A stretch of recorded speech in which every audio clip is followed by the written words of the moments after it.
어쨌든 이 병원에는 예수님이 말씀하시잖아요. 병원에를 왜 가는 거예요, 우리가? 병이 있으니까 의사를 만나야 진찰을 하고 약을 먹을 수 있으니까. 그래서 병자에게 의사가 필요하다. 예수님이 그런 거예요. 그러면은 이 죄인들은 뭐예요? 죄를 용서받으려면 누구를 찾아가야 돼? 예수님을 찾아가야지. 하나님을 찾아야지. 죄를 용서받으려면. 아니 율법시대 때 죄를 용서받기 위해서 어떻게 했어요?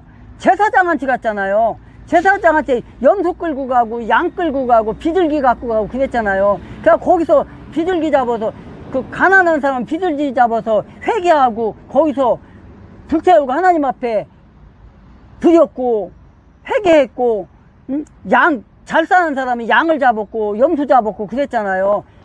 그게 제사장이 필요한 거잖아요. 그러니까 예수님은 제사장이잖아요. 선지자잖아요. 왕이잖아요. 하나님이시니까.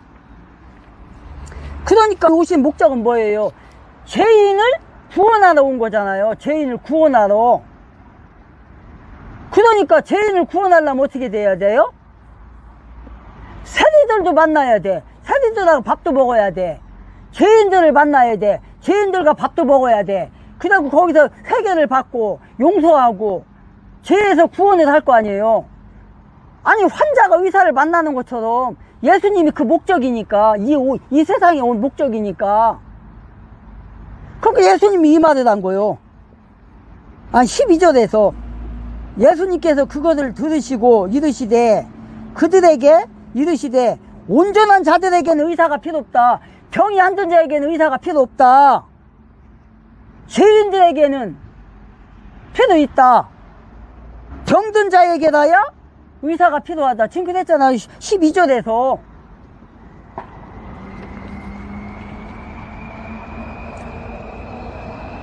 병든 사람이 의사가 필요해서 병원에 가는 것처럼 죄 지은 사람이, 병든 사람이, 세리가 예수님을 찾아가는 거예요. 예수님이 찾아오는 거예요. 여러분들에게, 오늘 우연하게 초등학교 스터디에 들어온 여러분들에게, 죄가 있는 당신들에게 예수님이 찾아가는 거예요. 그래서 지금 세리 마태가 예수님을 영접하기 위해서 집으로 초청해서 지금 함께 밥을 먹는 거잖아. 세리였던 마태가. 그래서 거기서 예수님을 만나서 이제부터는 내가 지금까지 걸어온 길을 버리고 예수님의 제자가 되겠습니다. 지금 그렇게 지금 선언한 거 아니에요, 지금. 그래서 바리새인들은 그런 예수님을 비판하고 왜 죄인들과 함께 밥을 먹냐. 결점을 보고 지적하려고 바리새인들이 졸졸졸졸졸 따라다니면서 예수님이 잘못했다고 생각하는 걸 그때그때 거기서 지적이고 새가 지적이는 것처럼 이 예수님이 또 밀밭으로 안식일날 밀밭으로 가서 밀을 뜯어 먹으면 또 왜 니네 사부는 왜 또 안식일날 밀밭에서 밀을 까불러 먹냐 또 비판을 하지. 그러니까 예수님이 또 뭐라고 그래요? 다윗을 못 봤냐? 다윗이 안식일날 성전에 가서, 성전에 누구만 가요? 제사장이 가서 거기서 밥을 먹잖아요. 식사를 하잖아. 빵을 먹잖아. 그런데 안식일날 다윗이 성전에 들어가서 밥 먹은 생각 아니냐? 빵 먹은 생각 아니냐? 그랬잖아요. 그 즉시 예수님이 나서서 그렇게 말을 하는 거예요. 그러니까 이 바리새인들이 얼마나 가식적이고 위선적이고 그런 사람들입니까, 이게 지금. 그래서 예수님께서는 함께 죄인들과 병든 자들과 세리들과 잡순다는 거예요.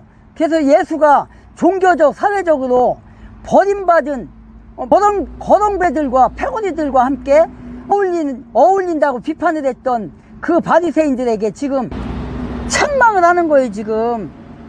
예수님한테 그렇게 말을 하니까. 그런데 이 바리새인들이 이렇게 말하는 이유가 뭐예요, 지금? 그 1세기 당시에 예수님이 활동하실 때 사회적으로, 시대적으로 뿐만 아니라 율법에 의해서 하나님을 경외하는 자는 불의를 모르는 자들과 교제를 나누어서는 안 된다고 이런 게 있어요. 그러다 보니까 지금 바리새인들이 이렇게 얘기하는데, 근데 이런 게 있어요. 율법에도 바리새인들이 그걸 깨닫지 못했던 건데, 바리새인들은 뭘 율법에서 죄인이나 세리나, 예? 하나님을 경외하지 않는 사람들은 만나지 말라는, 그들과 그러니까 빵을 같이 먹지 말라는 그런 게 율법에 적혀있네. 그건 그렇게 하면서 뭘 하겠냐면 단 한 가지 저기는 있어요. 그 사람들과 그러면 영원히 만나지 말아야 되냐, 아무것도 안 해야 되냐, 그건 아니에요. 언제가 예외가 됐냐면, 예를 들어서 장사하는 사람들이나 아니면 무슨 어떠한 집안일이나 무슨 뭐 어떠한 친구들의 뭐 어떠한 일이 있을 때, 그런 때는 그들과 거래를 할 수 있는 그런 거는 있어요. 그러기 전에는 그들과 빵을 같이 할 수가 없어요. 한 자리에서 잠도 잘 수 없어요. 교제할 수가 없어요. 지금 그걸 가지고 지금 예수님께 이렇게 말하는 거예요, 지금. 응? 그런데 예수님은 뭐라고 하는 거예요? 그런 바리새인들에게, 야, 나는 하나님의 아들로서 내가 이 죄인들을 구원하러 왔어. 병자에게는 의원이 필요한 것처럼 이 죄인들에게는 구원해줄 분이 필요해. 그럼 나는 그 구원해줄 대상이 여기 있는데 내가 오는 게 당연한 거 아니냐? 죄인들을 만나서, 세리들을 만나서, 거짓말들을 만나서, 불량배들을 만나서, 강도들을 만나서, 살인자들을 만나서 회개를 시키고 예수님을 영접하게 하고 하나님을 알게 해서 저들이 천국에, 하나님의 완국에 들어가게 하는 게 내 목적인데, 그래서 내가 왔는데, 여기를 이곳에 이 땅에 왔는데 그 일을 하기 위해서는 이들을 찾아가야 되는데, 그래서 내가 찾아온 거다. 병자에게는 의사가 필요하듯이 죄인들에게는 내가 필요하기 때문에, 지금 이렇게 말씀하시는 거예요.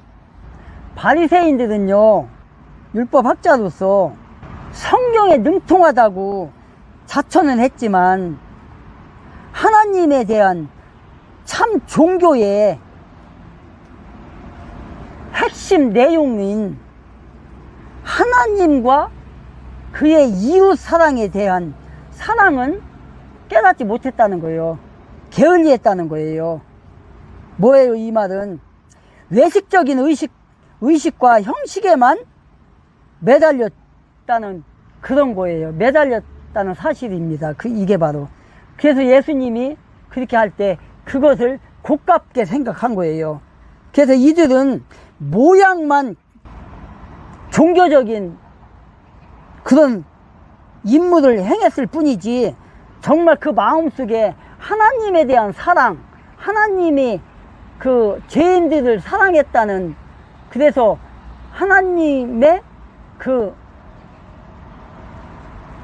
인간을 사랑하시고 인간을 구원하시고자 하는 그 뜻은 잊었다는 거예요. 몰랐다는 거예요. 그래서 예수님이 이 땅에 오셨다는 것을, 하나님이신 예수님이 바로 이 점을 바리새인들한테 지적하는 거예요. 그들이 성경에 도가 텄다고 하지만, 성경을 연구하는 율법 학자라고 하지만 하나님에 대한 그런 참 뜻은 깨닫지 못했다. 그런 바리새인들의 자만함을 예수님이 책망을 했던 거예요. 하나님은 어떤 분이에요? 무한하신 사랑을 인간들에게 베푸는 그런 하나님이잖아요. 그래서 그 히브리어에 보면은 헤세드라는 말이 나와요. 헤세드. 헤세드는 뭐냐면 무한한 사랑인데, 어떤 사랑이냐, 이렇게 생각하면 돼요. 부모님들이, 여러분의 부모님 있잖아요. 엄마, 아버지가 여러분들에게 사랑을 베풀 때 어떤 대가를 바라나요? 아니란 말이에요. 거저주는 대가예요. 거저주는 사랑이란 말이에요. 부모님이, 엄마 아빠가 몸이라도 바쳐서 자녀들이 잘 되기를 바라고 자녀들을 위해 희생을 하잖아요. 그게 바로 헤세드 사랑이에요. 그게 바로 하나님이 그런 사랑을 인간들에게 줬다는 거예요. 그러니까 예수님을 이 땅에 보내서 독생자 예수 그리스도, 왜? 자기가 창조하신 그 인간은 사람을 구원하기 위해서 자기 독생자 예수님을 이 땅에 보내신 거 아니에요. 십자가를 져서 죽게 한 거 아니에요. 그게 헤세드의 사랑이에요. 무한한 사랑, 아낌없이 주는 사랑, 무조건 주는 사랑. 그 사랑을 바리새인들은 몰랐다는 거예요. 그런 하나님의 뜻을. 그래서 하나님과 그의 자녀들인 백성 사이에 맺어진 언약에 대한 사랑을, 그 사랑이 헤세드인데 그 사랑을 바리새인들은 깨닫지 못했다. 그냥 오로지 율법만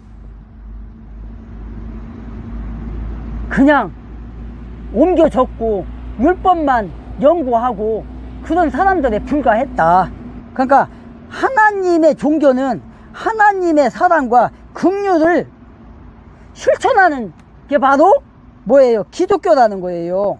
그게 바로 종이었던 호세야 선지자, 그 다음에 예레미야 선지자, 또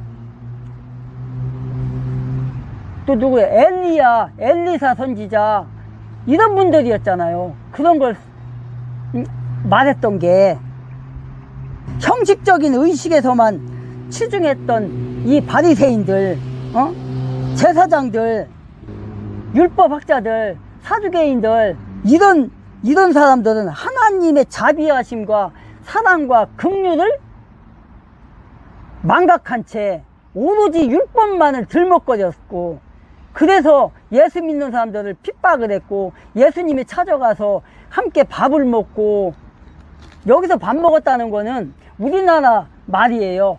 빵을 드셨죠. 빵과 포도주라고 돼 있는데 포도주가 아니라 포도즙이에요. 포도즙을 함께 마시고 즐겼다는 거예요. 그 요한복음에 나오는 그 혼인잔치 있잖아요. 혼인잔치에서 포도주라고 나오잖아. 개역성경에는. 그게 포도주가 아니라 포도즙이에요. 포도즙. 포도주는 어떤 게 포도주냐? 노아가 노아의 방주 후에 포도주를 마시고 취해서 벌개벗을 갖고 있었다겠잖아요. 그래서 함이 그거 벌개벗은 모습을 자기 아버지 몸을 보고 막 그냥 와갖고 막 고자지라고 했잖아요. 그때 그게 바로 포도주예요. 그게 바로 포도주. 거기에서는 포도주예요. 그러나 하나님의 예수님이 말했던 그 성경에 나오는 대부분의 포도즙이에요. 대부분은 다. 성경에 나오는 몇 군데만 빼놓고는 다 포도즙이거든요. 포도즙. 진짜 술이 아니고. 그래서 우리가 고린도전서에 나오는 성만찬이라는 거, 주의 만찬할 때 포도주도 하잖아요. 사실은 거기에도 포도주가 아니라 포도즙이에요. 그게 포도즙으로 하는 거예요. 근데 그걸 지금 우리가 잘못 해석을 해가지고 잘못 번역을 해서 포도주라고 해갖고 그 큰 교회들에서는 포도주를 담아요. 진짜 포도주를. 그래갖고 그 포도주로다가 하거든요. 주의 만찬을. 그러면 안 되는 거예요. 원래는 포도즙으로 해야 되는 거예요. 그게. 어쨌든 간에 하나님의 율법은 죄를 가르쳐 주는 것도 있지만 예수님을 향하는 게 율법이잖아요. 예수님이 오신다는 것을 말하는 게 율법이니까 죄를 우리가 깨닫게 하는 거잖아요. 근데 율법은 죄를 깨닫게만 하지 우리의 죄를 용서할 수는 없어요. 예수님밖에 없어요. 그래서 우리가 율법을 통해서 예수님을 깨닫고 예수님한테 가면 그 예수님이 우리의 모든 죄를 용서하는 거예요. 그래서 지금 여기서 세리들과 구절에서 세리들과 죄인들과 바리새 이방인들과 함께 떡을 뗐다고 했잖아요. 빵을 뗐다고 했잖아요. 그게 맞는 거예요. 병자에게는 의사가 필요하고 죄인에게는 예수님이 필요한 거예요. 그래서 그런 거예요. 그래서 바리새인들이 잘 모르고 그랬다. 그걸 우리들은 깨달아야 됩니다.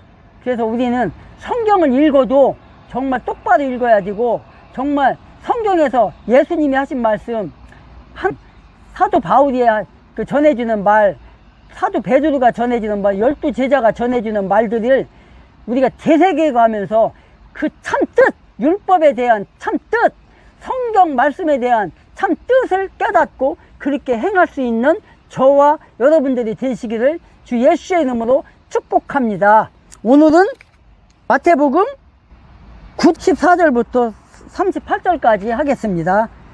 그러면 다음에 만나는 그 시간까지 세상 속에서 승리하시고 몸 건강한 가운데 다시 만나는 그날까지 샬롬.